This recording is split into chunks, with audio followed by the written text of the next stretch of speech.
give the call to the honourable member for Pearce. Thank you, Mr Speaker. My question is to the Minister for Early Childhood Education. How is the Albanese Labor government helping people to earn more and keep more of what they earn in feminised industries such as early childhood education and care? Give the call to the Minister for Early Childhood and Youth. Thank you very much, Mr Speaker, and I thank the member for Pearce. Best member for Pearce in this place since I've been here, that's for sure. She's my very dear friend and I thank her very much for her question.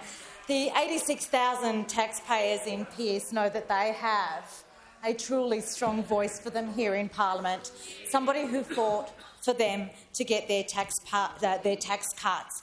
And in Pearce, on average, Pearce residents will see an average of $1,618 back in their pockets because of Labor's tax cuts.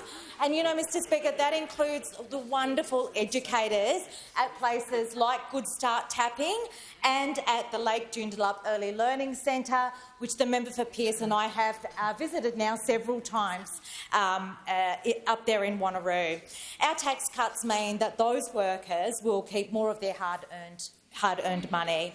An early childhood educator earning $46,000 a year will get an $829 tax cut, and the average early childhood education teacher will receive $1,404 in tax cuts, money back in their pockets under this Labor government.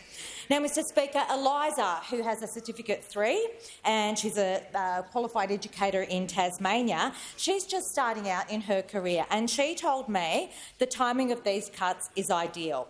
She went on to say that with rising costs, this additional money is going to have a real impact on her budget, and she says it just takes the pressure off. It just takes the pressure off. And no matter if the person I'm talking to is someone who's been in the industry for 40 years, like Caro in Western Australia, or if they're just starting out, like Eliza in Tasmania, they always tell me just how important these tax cuts are for them. They mean food on the table, they mean petrol in the car, they mean they can pay their car insurance, they mean real cost of living relief, real money back into the pockets of hard-working Australians in feminised sectors like early childhood education.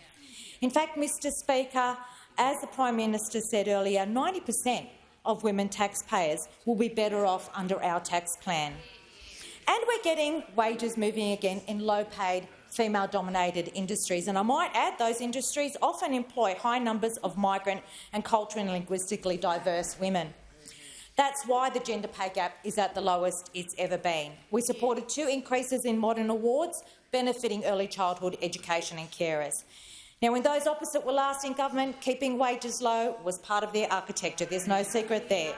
In contrast, we want Australians to earn more and keep more of their earnings, while those opposite want them to work harder for less. The Minister's time has concluded.